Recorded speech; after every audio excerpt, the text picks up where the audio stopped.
ng Panginoon, bayan na'y nakitipon, upang pagsuluhan ng kaligtasan, handog ng Diyos sa tanan.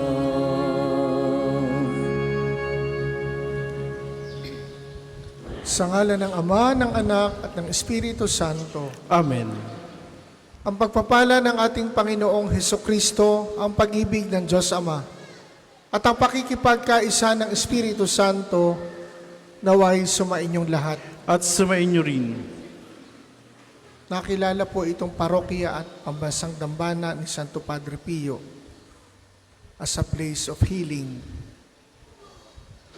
Ang totoo niyan, we all need healing in different ways. Sapagkat tayong lahat sugatan. It may be physical, emotional, psychological, mental, or spiritual, moral. Kaya naman, idulog natin sa Panginoon ang lahat ng ating bahagi ng buhay na nangangailangan ng healing. Nakadalasan ang punot dulo nito ay ang kasalanan. Hihingi natin ito sa Kanya ng awa at tawad.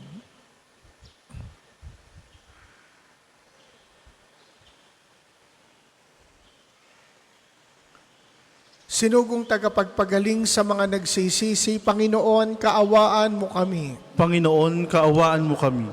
Dumating na tagapag-anyayang mga makasalanay magsisi. Kristo, kaawaan mo kami. Kristo, kaawaan mo kami. Nakaluklo ka sa kanan ng Diyos Ama para ipamagitan kami, Panginoon, kaawaan mo kami. Panginoon, kaawaan mo kami. Kaawaan tayo na makapangyarihang Diyos.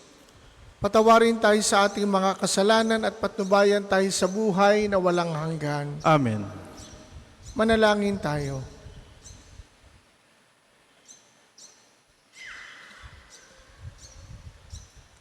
Ama naming makapangyarihan, ipagkaloob mong ikaw, kami makasamba sa iyo, ng may loobing taimtim na totoo.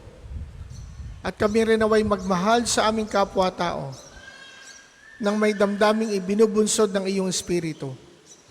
Sa pamamagitan ni Hesukristo, kasama ng Espiritu Santo, magpasawalang hanggan. Amen. Magsiupo po ang lahat. Pagbasa mula sa sulat sa mga Hebreo. Mga kapatid, yamang naliligid tayo ng makapal na saksi, iwaksin natin ang kasalanan at ang anumang balakid na pumipigil sa atin, at tayo buong tiyagang magpatuloy sa takbuhing nasa ating harapan. Ituon natin ang ating paningin kay Jesus, na siyang pinagmula ng ating pananampalataya at siya ring nagpapasakdal nito. Dahil sa kagalakang naghihintay sa Kanya, hindi niya ikinahiya ang mamatay sa krus at siya ngayon naluluklok sa kanan ng trono ng Diyos. Isip-isipin ninyo kung gaano ang tiniis niyang panlaban ng mga makasalanan upang hindi kayo manlupaypay o panghinaan ng loob. Hindi pa humahantong sa pagdanak ng dugo ang pakikitunggali ninyo sa kasalanan. Ang salita ng Diyos. Salamat sa Diyos. Ang tugon po sa salmo, magpupuri kailanman ang tinawag ng may kapal. Magpupuri kailanman ang tinawag ng may kapal. Sa harap ng masunuring mga lingkod mong hinirang, ang handog na panata ko ay doon iaalay. Magsasawa sa pagkain yung mga nagdarahop, aawit ng papuri, ang sa Diyos ay dudulog. Buhay nila'y uunlad, sasagana silang lubos. Magpupuri kailanman ang tinawag ng may kapal. Sa dakilang Panginoon, ang lahat ay magbabalik, ang lahat ng mga lahi ay sasambang may pag-ibig. Mangangayupang pang lahat ng palalot mayayabang, ang lahat ng mga tao ay yuyuko sa may kapal, ang narito sa daigdig na nilikhang mamamatay. Magpupuri kailanpaman ang tinawag ng may kapal. Maging lahing susunod pa sa sambat maglilingkod at mayroong mangangaral sa kanila tungkol sa Diyos. Sa lahat ng sisilang pa'y ganito ang ihahayag. Sa hinirang niyang bansa ay Panginoon ang nagligtas. Magpupuri kailanpaman ang tinawag ng may kapal. Magsitayo po ang lahat.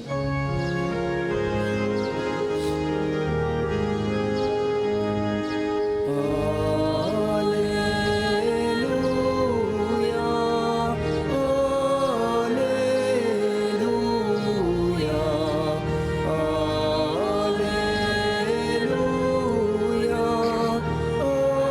Alleluia, Alleluia.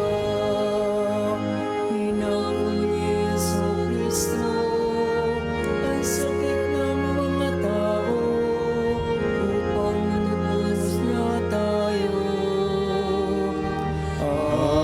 Alleluia, Alleluia, Alleluia, Alleluia.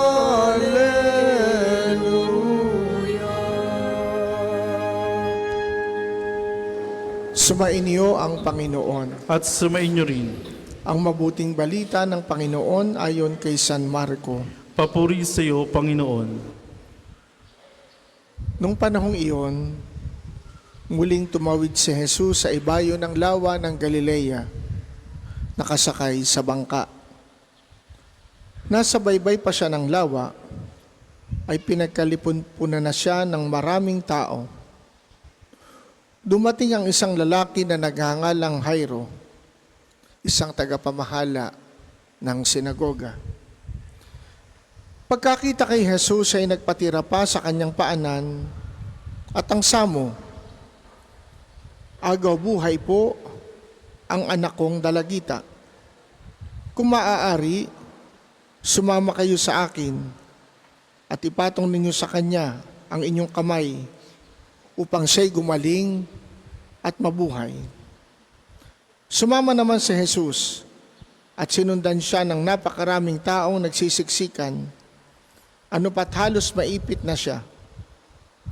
May isang babae roon na 12 taon nang dinudugo at lubhang nahihirapan.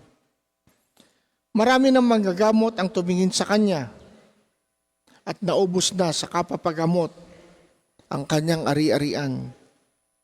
Ngunit hindi siya napabuti kahit kaunti, bagkus ay lalong lumubha. Narinig niya ang sinasabi ng mga tao tungkol kay Jesus. Kaya't nakipagsiksikan siya hanggang sa makalapit sa likuran ni Jesus. At hinipo niya ang damit nito sapagkat sabi niya sa sarili, "Mahipo ko lang ang kanyang damit, ay gagaling na ako." Biglang tumigil ang kanyang pagdurugo at naramdaman niyang magaling na siya. Naramdaman naman ni Jesus na may kapangyarihang lumabas sa kanya. Kaya't bumaling siya sa mga tao at nagtanong, "Sino ang humipo sa akin?" Sumagot ang kanyang mga alagad, "Nakikita po ninyong nagsisiksikan ang napakaraming tao. Bakit itatanong ninyo kung sino ang humipo sa inyo?" Subalit patuloy na lumingalinga si Jesus. Hinahanap ang humipo sa kanya. Palibhas ay alam ng babae ang nangyari. Siya'y nanginginig sa takot na lumapit kay Jesus. Nagpatira pa at ipinagtapat ang buong katotohanan. Sinabi sa kanya ni Jesus, "Anak, pinagaling ka ng iyong pananalig sa akin. Umuwi ka na at ipanatag mo ang iyong kalooban. Lubusan ka ng magaling sa iyong karamdaman." Samantalang nagsasalita pa si Jesus, may ilang dumating mula sa bahay ni Jairo. "Patay na po ang anak ninyo," sabi nila, bakit pa ninyo aabalahin ang guro?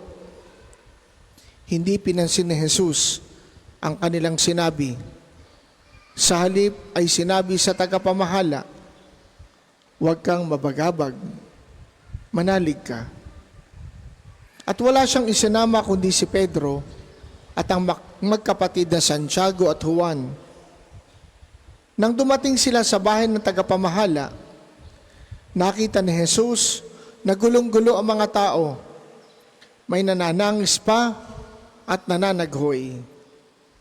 Pagpasok niya ay kanyang sinabi, bakit kayo nagkakagulo at nananangis? Hindi patay ang bata, natutulog lang. Ngunit pinagtawanan siya ng mga tao. Pinalabas niya ang lahat, maliban sa ama at ina ng bata at 3 alagad, at sila'y pumasok sa kinaroroonan ng bata. Hinawakan niya ito sa kamay at sinabi, Talita kumi, na ang ibig sabihin ay, Ineng, sinasabi ko sa iyo, magbangon ka.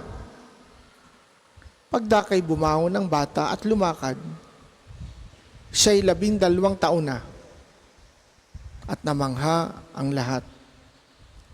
Mahigpit na ipinagbili ni Jesus na huwag ipaalam ito kanino man, at iniutos niyang bigyan ng pagkain ang bata.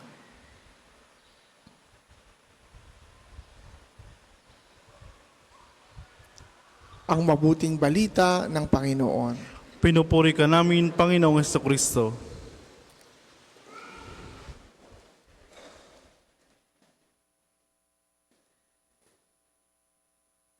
Isang buong kwento, subalit 2 pagpapagaling ang naganap. Ang una, yung babae na 12 taon nang dinudugo.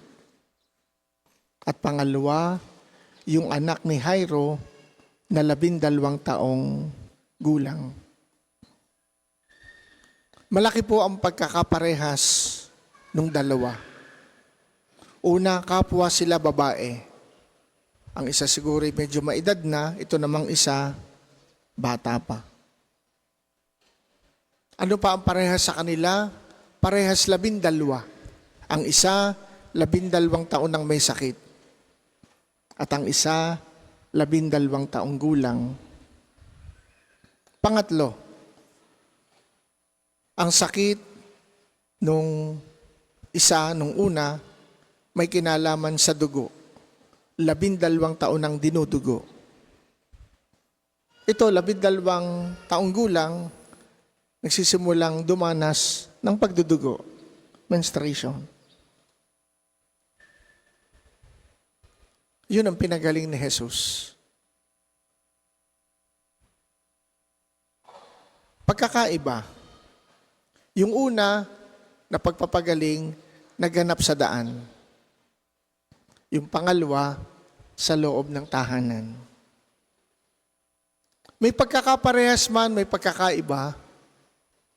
Merong 2 common elements na makikita natin kung paano at bakit naganap ang pagpapagaling na pwede nating tawaging himala.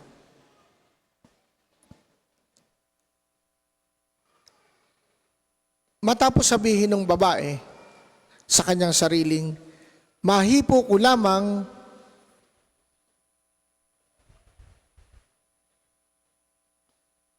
ang kanyang damit ay gagaling na ako. Ang kwento ay nagsasabing biglang tumigil. Hinipo lang. Hindi si Jesus, kundi yung damit. At hindi lang damit, yung laylayan ng damit. Ang naranasan niya, biglang paggaling. Immediate healing. May mga tao na dumadanas ng ganyan.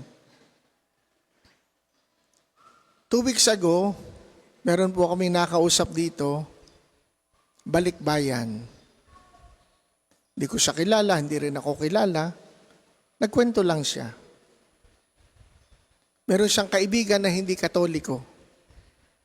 Subalit sumasama sa kanila, sa kanilang prayer groups, sa bansa kung saan siya naroon.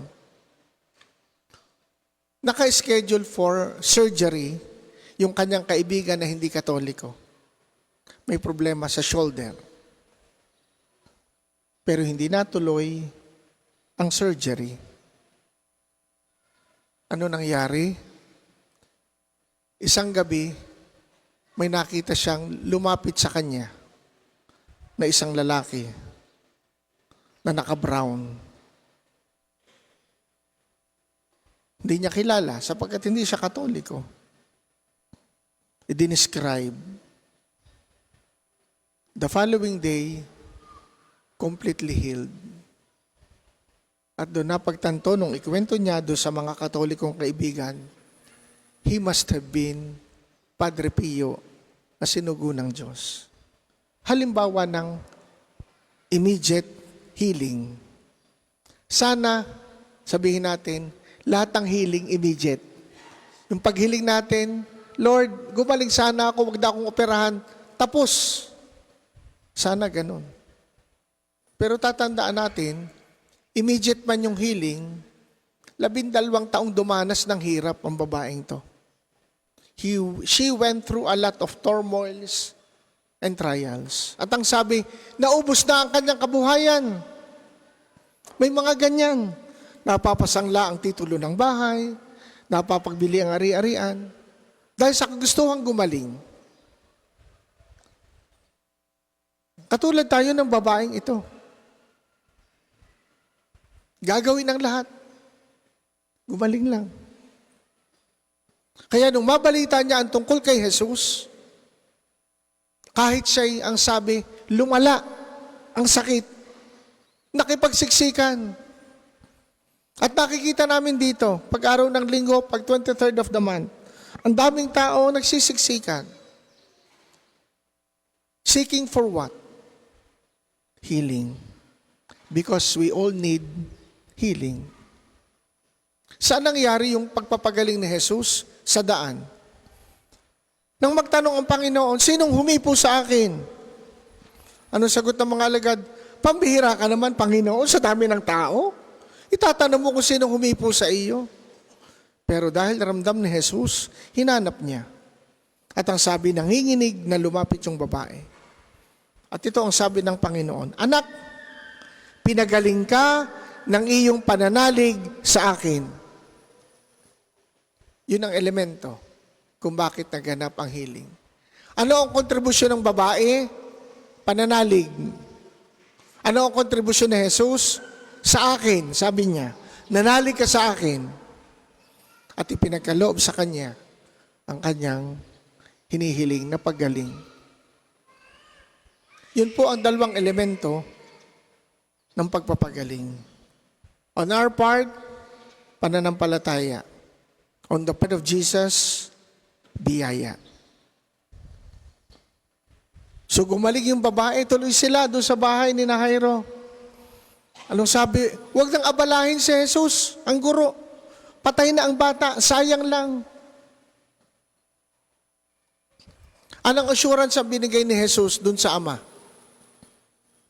Ang sabi niya, huwag kang mabagabag, manalig ka.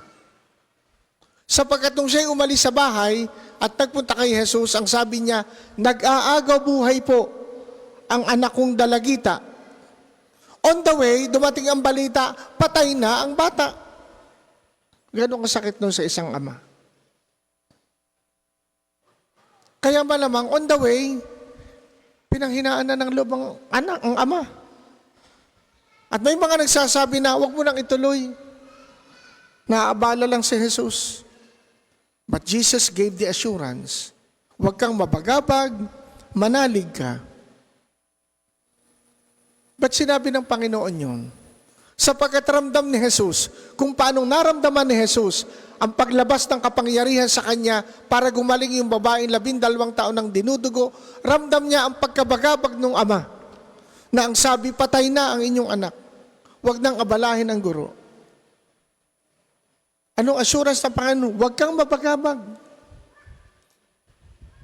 paano ka lumapit sa akin kanina ikaw ay may pananalig na nag-aagaw buhay ang anak mo, ngayong ang balita'y patay ng anak mo. Continue with your faith. Continue believing. Manalig ka. And the father did. Believe. Pumasok sa bahay. Nagkakagulo yung mga tao. Nananangis, nananaghoy. Pinalis ni Jesus yung mga tao. Yung mga meron, yung mga marites, pinalis. Sinong isinama? Yung magulang ng bata at yung 3 alagad. Si Pedro at ang magkapatid na Santiago at Juan. Anong unang ginawa ni Jesus? Hinawakan ang bata sa kamay at sinabihan, Talita kumi. Anong ibig sabihin? Ining, sinasabi ko sa iyo, magbangon ka. Anong hinihingi sa atin para magganap ang paggaling? Pananalig. Anong kaloob sa atin ng Diyos? Biyaya. Kapag nagtagpo, ang pananalig at biyaya, ang resulta, himala. Pero tatandaan natin yung pananalig ng babae at ng ama, hindi pananalig na hindi gumagalaw, hindi kumikilos. It was a faith in action and with action. Yun ang kasabihan nating nasa Diyos ang awa, nasa tao ang gawa. Because the grace of God builds on nature. Kahit may biyaya, kung walang ginagawa yung nature, and by nature, I mean tayo, yung kaloob na likas sa atin, anong ginagawa natin? Pag nag-meet yan, pag conducive yung biyaya ng Diyos, the grace of God will work. Not because the grace of God is dependent on us, no. But the grace of God demands that we give our participation for the miracle to happen. Kinakailangan may participation tayo. Halimbawa, kayo, ang matindi yung participation, sinadya niyo ito. Kung saan man po kayo nanggaling. At lalo nakakagulat, yung mga pumupunta dito, alam nilang siksikan, alam nilang traffic, and yet, they go. Last Sunday, after my mass, tinawagan po ako ng secretary. Sabi sa akin, Father, meron pong sick call. So I was expecting the sick call would come within the parish. Sasakay ako sa service, dali yung sick call kit, pupunta sa bahay. Sabi ko, saang barangay? Father, hindi po. Narito sa shrine. Sabi ko, nasaan dito? Saan po ba pupuntahin? Sa Divine Mercy Sanctuary, sapagkat doon ang misa, or sa kumbento? Sabi ko, pag doon pinapunta, mahirap. Sabi ko, sa kumbento papuntahin. Paglabas ko, diretso, puntang kumbento, nandoon sa bungad, sa may pintuan, yung isang lalaking naka-wheelchair. Hindi makapagsalita kasi may tube na dito. Nandun yung asawa, nandun yung mga anak at apo. Tinanong ko kung taga saan. Sabi ko, pakihintay lang po. May kinuha kong relic ni Padre Pio before we had our anointing of the sick.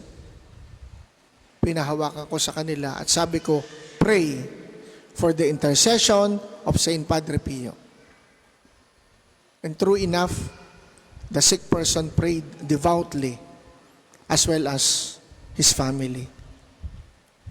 After a while, nag-anointing kami. Tapos sabi nung asawa, Father, salamat po. We feel so special.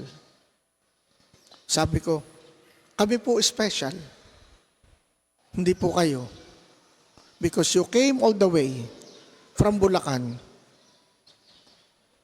Kaya special po kayo dito sa shrine. And that's what Jesus made the woman and the father and the girl feel.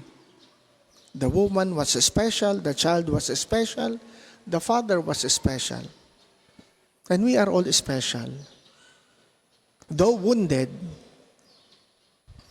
And we have to pray continuously for our healing while at the same time feeling that we are special on the Lord. Mga kapatid, iparamdam natin sa bawat isa that we are all special despite our own woundedness. Para po sa maghahandog ng sobre, pakihulog na lamang po sa buslo. Aming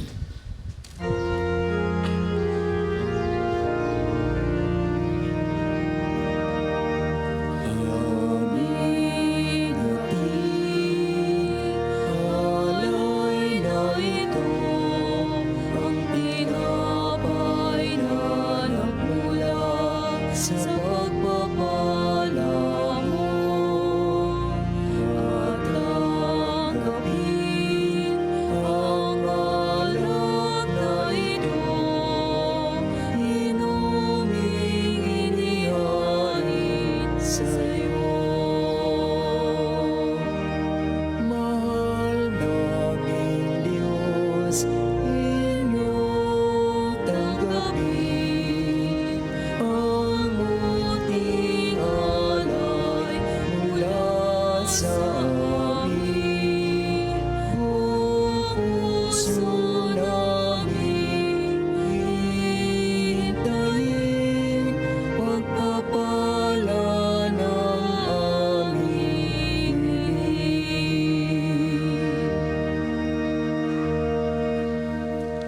Magsitayo po ang lahat. Manalangin kayo mga kapatid upang ang paghahain natin ay kalugdan ng Diyos Amang makapangyarihan. Tanggapin nawa ng Panginoon itong paghahain sa iyong mga kamay, sa kapurihan niya at karangalan sa ating kapakinabangan at sa buong sambayan niyang banal. Ama naming lumikha, ang mga alay na ngayon aming inihahanda sa hapag na ito ng iyong dambana ay iyong tanggapin at gawaran ng pagpapala upang mapagsaluhan namin ang kaligtasan mong ginawa. Sa pamamagitan ni Hesukristo kasama ng Espiritu Santo, magpasawalang hanggan. Amen. Sumainyo ang Panginoon. At sumainyo rin. Itaas sa Diyos ang inyong puso at diwa. Tinasa namin sa Panginoon. Pasalamatan natin ang Panginoong ating Diyos. Marapat na siya'y pasalamatan. Ama naming makapangyarihan, tunay ngang marapat na ikaw ay aming pasalamatan. Sa iyong paglingap at kagandahang loob, ang tao'y nilikha mo at pinapangasiwa sa sansinukob. Sa hangad mong siya'y iwastong lubos. Siya'y pinagdusa mo sa kanyang pagtalikod. Sa iyong pagiliw, iyong ipinahintulot na makabalik siya sa pamamagitan ni Kristo Jesus.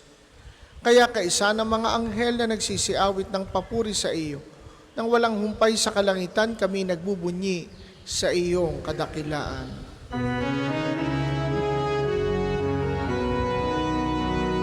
Banal ka pong may kapal, banal ang iyong pangalan, banal ang iyong kaharian. Langit lupa'y nagpupugay sa iyong kadakilan.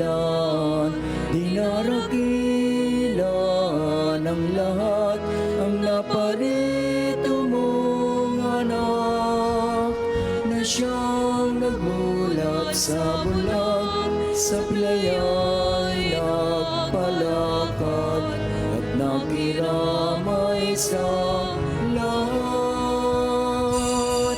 Kung hindi po kayang lumuhod, ay manatili pong nakatayo na may paggalang. Ama naming banal, ikaw ang bukal ng tanang kabanalan. Kaya't sa pamamagitan ng iyong Espiritu, gawin mong banal ang mga kaloob na ito upang para sa amin ay maging katawan at dugo ng aming Panginoong Hesukristo.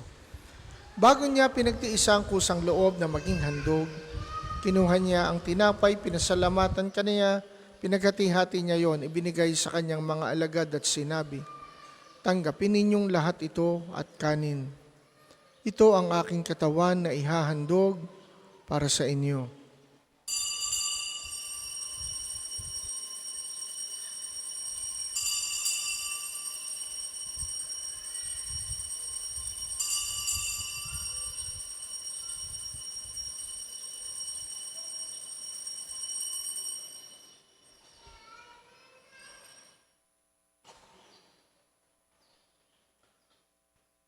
Gayon din naman nung matapos ang hapunan, kinuha niya ang kalis, muli kanyang pinasalamatan. Binigay niya ang kalis sa kanyang mga alagad at sinabi, "Tanggapin ninyong lahat ito at inumin. Ito ang kalis ng aking dugo, ng bago at walang hanggang tipan, ang aking dugo na ibubuhos para sa inyo at para sa lahat, sa kapagpapatawad ng mga kasalanan. Gawin ninyo ito sa pag-alala sa akin."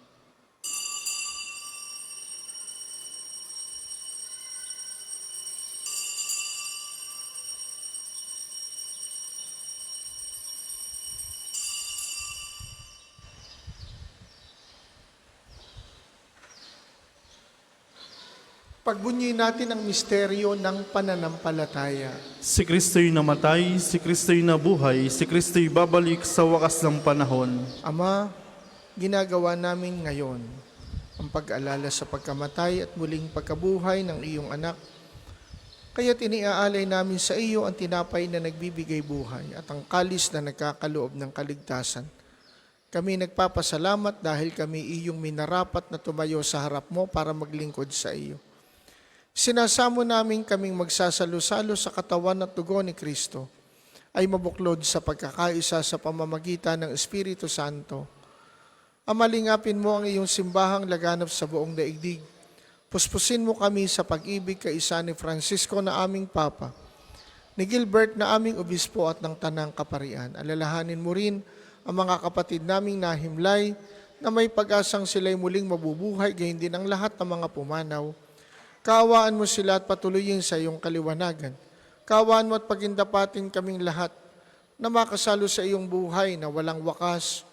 Kaisa ng mahal na Birheng Maria na ina ng Diyos, ni San Jose na kanyang esposo, kaisa ng mga apostol at ng lahat ng mga banal na namuhay dito sa daigdig ng kalugod-lugod sa iyo.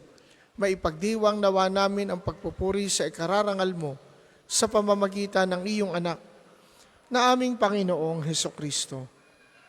Sa pamamagitan ni Kristo, kasama niya at sa Kanya, ang lahat ng parangal at papuri ay sa iyo. Diyos amang makapangyarihan, kasama ng Espiritu Santo magpasawalang hanggan. Amen. Amen. Amen.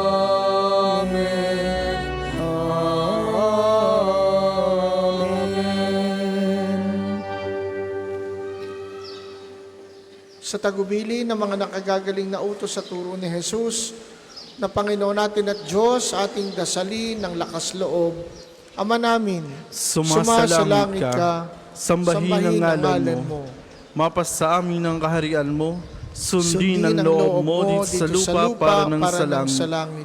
Bigyan mo kami ngayon ng aming kakanin sa araw-araw, at patawarin mo kami sa aming mga sala, para na ang pagpapatawad namin sa nagkakasala sa amin.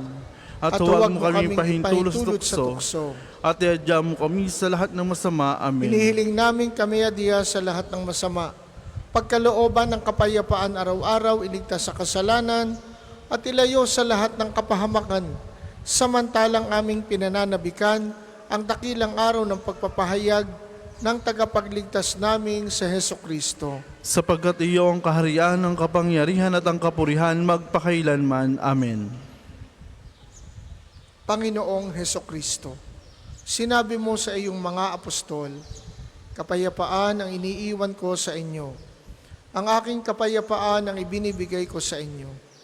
Tunghayan mo ang aming pananampalataya at huwag ang aming mga pagkakasala.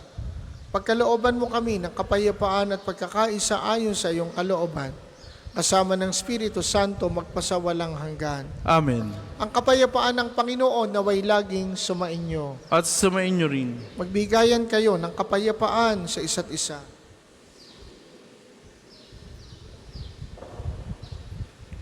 Kordero ng Diyos, ragalis sa mga kasalanan sa libutan, maawa ka sa amin. Kordero ng Diyos, ragalis sa mga kasalanan sa libutan, maawa ka sa amin. Kordero ng Diyos na nag-aalis sa mga kasalanan sa libutan, ipagkaloob mo sa amin ang kapayapaan. Kung hindi po kayang lumuhod, ay manatili pong nakatayo na may paggalang.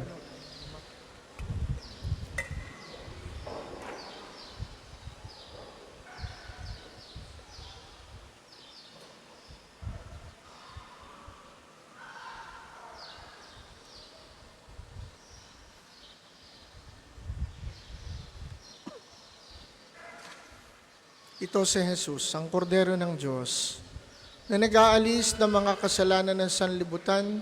Mapapalad tayong inaanyayahan sa kanyang banal na piging. Panginoon, hindi ako karapat-dapat na magpatuloy sa iyo, ngunit sa isang salita mo lamang ay gagaling na ako.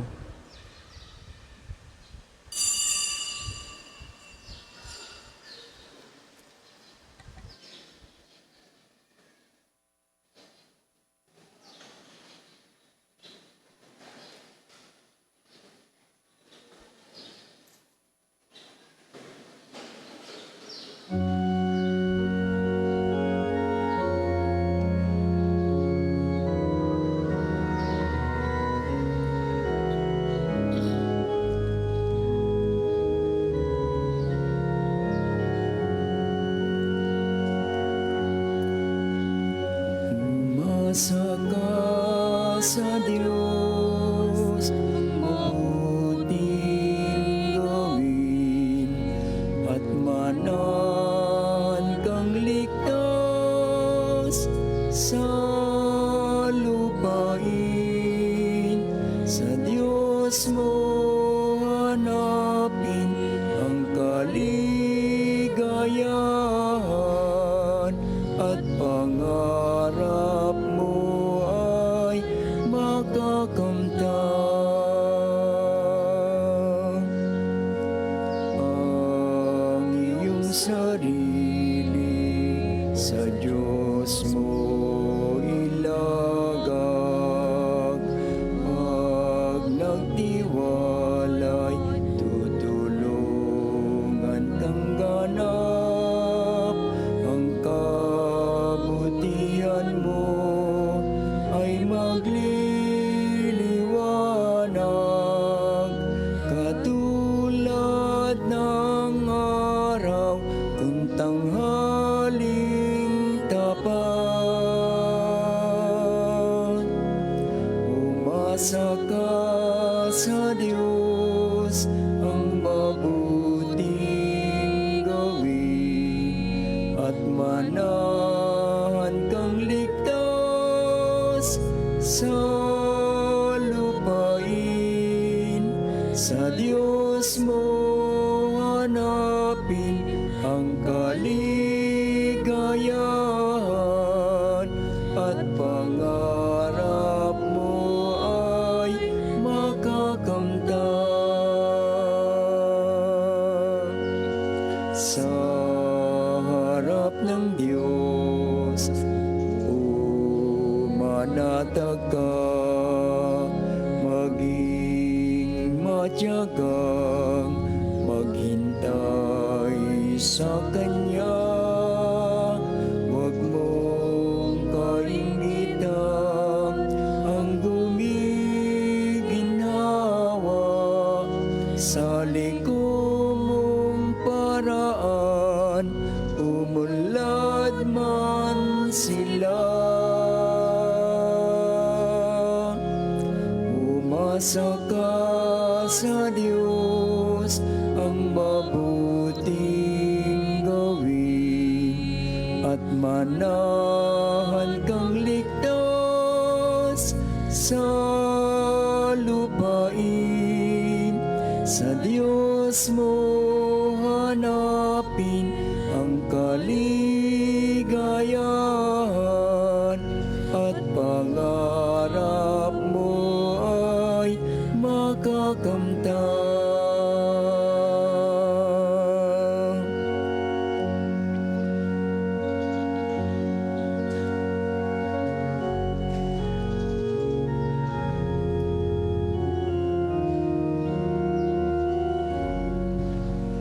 Ang second collection po ay para sa patuloy na pagpapaunlad ng parokya at pambansang dambana ni Santo Padre Pio, at para sa pangangailangan ng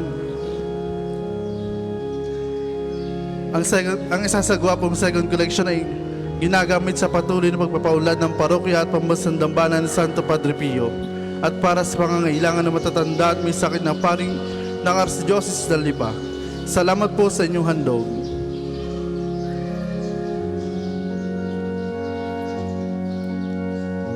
Umasa ka sa Diyos, ang mabuting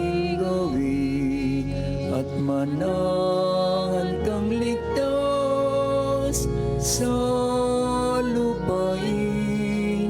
Sa Diyos mo hanapin ang kaligayahan at pangarap mo ay makakamtan.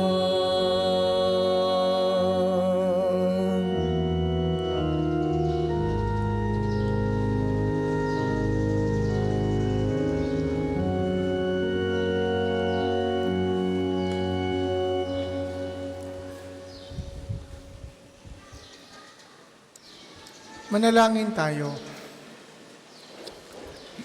Ama naming mapagmahal, kaming nagsipakinabang sa piging ng aming kinamtang kaligtasan, ay humihiling ng iyo bigyang kaunlaran sa pananampalatayang wagas kailanman, sa tulong ng panubos ng ngayoy iyong bigay, sa pamamagitan ni Hesukristo, kasama ng Espiritu Santo magpasawalang hanggan. Amen. Panalangin ng pagtitiwala kay Santo Padre Pio. Tayo pong lahat. Padre Pio, taga Pietrelcina, mongheng banal, pintakasing santo ng milenyong kasalukuyan, gabay namin sa pagtahak sa landasing makalangit, takbuhan sa pangangailangan, huwaran ng pagtitiis. Sa iyo namin inilalapit aming mga kagipitan. Sa iyo po ibinibiling kalusugan at kabuhayan.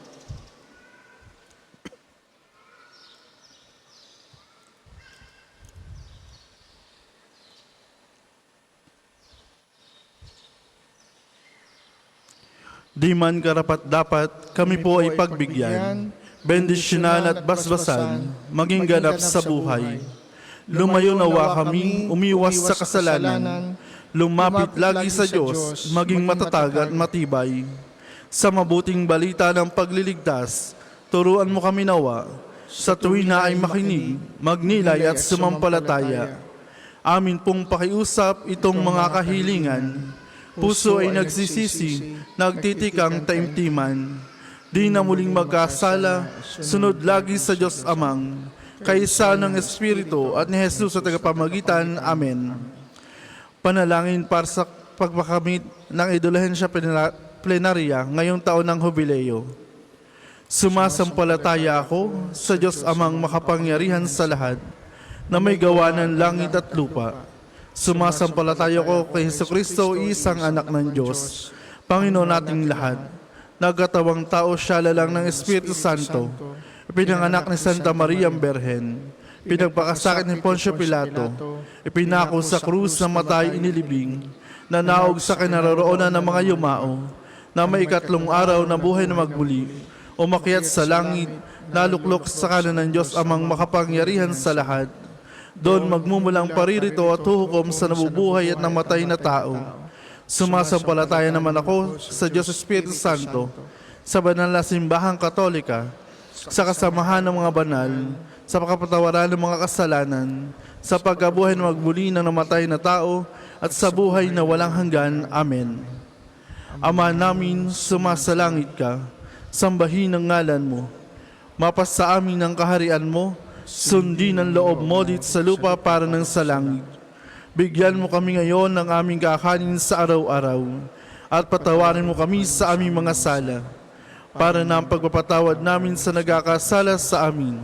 At huwag mo kaming pahintulot sa tukso, at iadya mo kami sa lahat ng masama. Amen.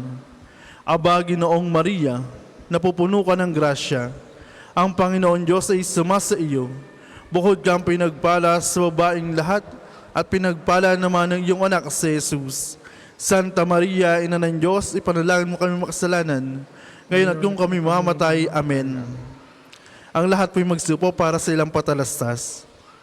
Una, sa inyong pagdalaw sa pambasan dambana, mangyaring pakaingatan ang inyong mga personal na gamit. Hangad namin ng isang matiwasay at maayos sa pagbisita sa National Shrine. Ikalawa, ngayon po ay taon ng Jubileo. Sa inyong pagdalaw sa pambasan dambana bilang isang Jubilee Church, kayo po ay inaanyayahan namin magpatatak ng inyong mga Pilgrim's Card na nakapaloob sa Pilgrim's Prayer Guidebook na available sa ating opisina. Nakapaloob din po dito ang kahalagahan ng pagdiriwang ng taon ng Jubileo. ang paliwanag tungkol sa indulhensya plenarya at mga panalangin kay Padre Pio. Halina't ating suportahan ang gawaing ito bilang mga manlalakbay ng pag-asa ngayong taon ng Jubileo. Ang susunod pong misa ay sa ganap na 12 ng tanghali. Maraming salamat po at mangyaring panatilihin natin ng kalinisan, katahimikan at diwa ng pananalangin sa loob at labas ng ating mga simbahan. Magsitayo na po ang lahat para sa pagbabasbas sa religious articles. Manalangin tayo sa Diyos amang makapangyarihan upang tayo maging kawangis ni Kristo sa taimtim na pagdalangin sa tulong ng mga larawan at mga dasalan.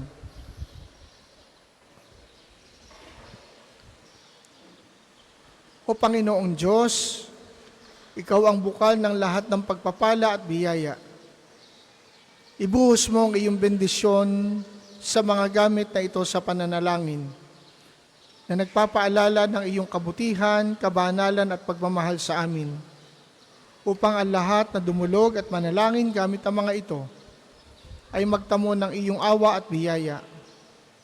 Loobin mong tularan nila ang kabanalan at aral ng Panginoon at ng mga banal, magpasawalang hanggan. Amen. Ama namin, sumasalangit ka, sambahin ang ngalan mo, mapas sa amin ang kaharian mo, sundin ang loob mo dito sa lupa para ng sa langit. Bigyan mo kami ngayon ng aming kakanin sa araw-araw, at patawarin mo kami sa aming mga sala, para ng pagpapatawad namin sa mga nagkakasala sa amin. At huwag mo kami pahintulot sa tukso at adya mo kami sa lahat ng masama. Amen. Aba, Ginoong Maria, napupuno ka ng grasya, ang Panginoon Diyos ay sumasa iyo. Bukod kang pinagpala sa babaeng lahat, at pinagpala naman ang iyong anak si Jesus. Santa Maria, Ina ng Diyos, ipanalangin mo kami makasalanan, ngayon at kung kami mamatay. Amen. Aba, Ginoong Maria, napupuno ka ng grasya, ang Panginoon Diyos ay sumasa iyo. Bukod kang pinagpala sa babaeng lahat, at pinagpala naman ang iyong anak si Jesus. Santa Maria, Ina ng Diyos, ipanalangin mo kami makasalanan, ngayon at kung kami mamatay. Amen. Aba, Ginoong Maria, napupuno ka ng grasya, ang Panginoon Diyos ay sumasa iyo. Bukod kang pinagpala sa babaeng lahat, at pinagpala naman ang iyong anak si Jesus. Santa Maria, Ina ng Diyos, ipanalangin mo kami makasalanan, ngayon at kung kami mamatay. Amen. Luwalhati sa Ama, sa Anak, at sa Espiritu Santo, kapara nung nauna ngayon, at magpakailanman, magpasawalang hanggan. Amen.